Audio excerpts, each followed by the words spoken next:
In this video, I wanted to draw a bell cricket because I've been hearing a lot of bell crickets outside during the nights, and I can't hear any right now because it's like just about to get dark soon. Well, it is kind of dark, but it all depends. So, yeah, I thought I would do this. To start off, I'm going to start off doing the head.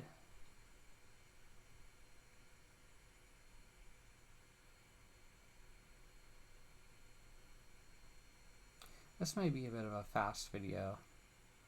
I debated whether I should do a couple or just one. I always felt like crickets do a good job at hiding their thorax.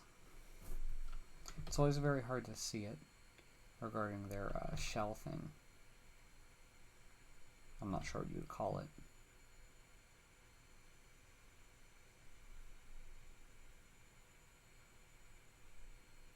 But it is really interesting.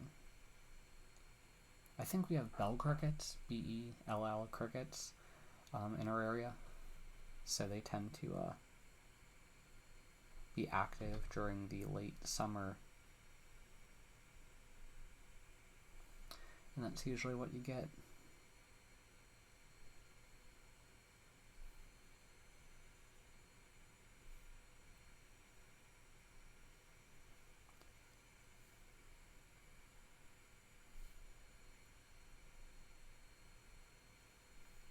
I think we have a couple different types of crickets, not just bell crickets, because I've heard different sounds outside. I couldn't find any images of the crickets that are like light green with red eyes, but I know they're out there. I don't know what their name is, but I think we have a lot of those. If you ever leave like a wet newspaper outside, you are bound to find them the next day. I think behind them they have like those things they use to hop or flick themselves. Funny thing is, one day, I don't think it was a bell cricket, but I was in my room and something moved, or it flicked, something jumped into the air, and I was like, what the hell is that? And it was a cricket.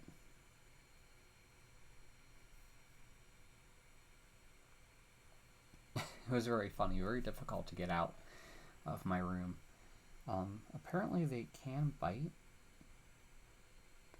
although I just caught it in a cup and it couldn't escape.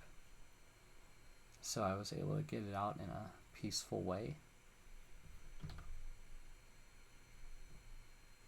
Yeah, they really hop. They hop like there's no tomorrow. I was very surprised to learn just how high they could hop.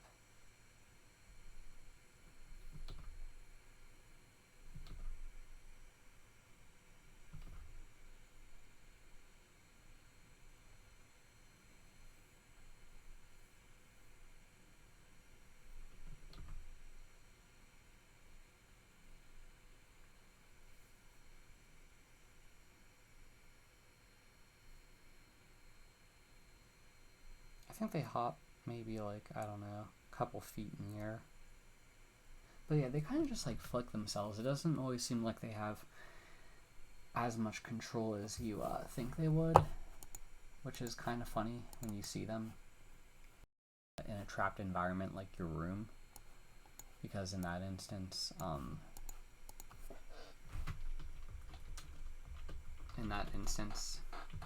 they're like they're not in nature anymore.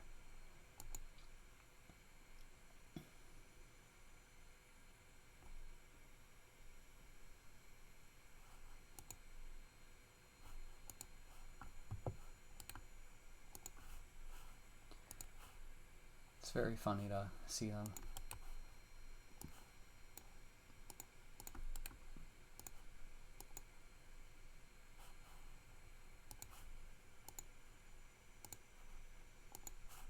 Okay, I just wanted to get another photo to reference off screen of a cricket, bell cricket. I'll have to work with that. I'll do it right here. Yeah, let's say I'll do it right here.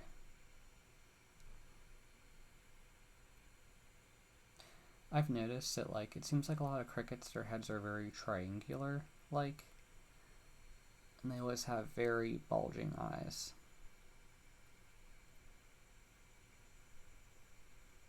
The other thing is I feel like it's very difficult to observe their wingspan in nature, more often than not, because you're going to need a camera to see them with their wingspan, because I feel like if you're seeing their wingspan at all, they're already hopping away, so you are rarely going to see their wings, or whatever you call those things. Gliders, maybe? Or I don't know. It's hard for me to say. Besides that it's something.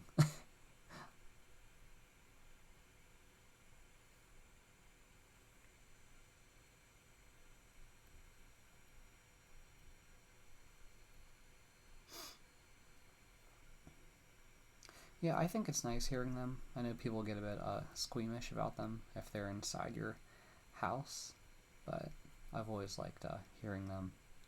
Very calming. It's very calming to hear them chirp.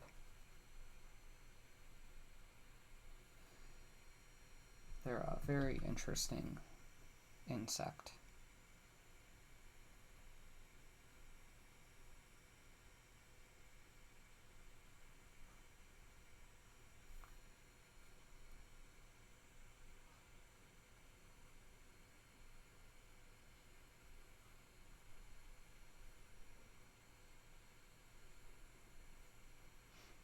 I have to think of more insect or arachnid stories I have, as I feel like I'm starting to run out of them. Hard to say. Very hard to say that.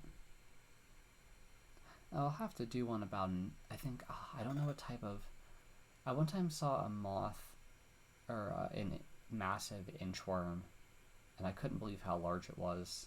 It was massive. Maybe I could do a video. I'll have to do another video about that, but I should have taken a picture of it. This was before I really started drawing insects, so I didn't think at the time to do that. But I never had seen a caterpillar this big before. It was just so massive. I really couldn't believe that like a bird didn't eat it already because of how big it was. This was last year.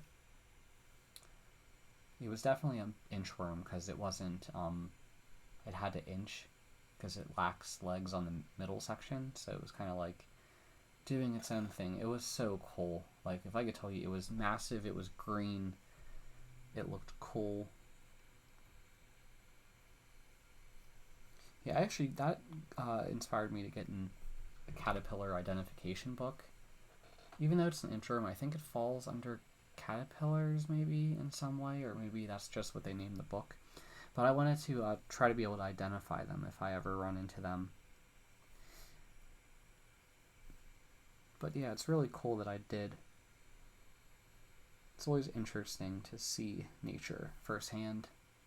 I do like seeing photos and learning about the insect world, but it feels like such another experience when you actually encounter nature. Like the video, if you understand what I mean. You know, it's the difference between looking at, or maybe it's like the difference between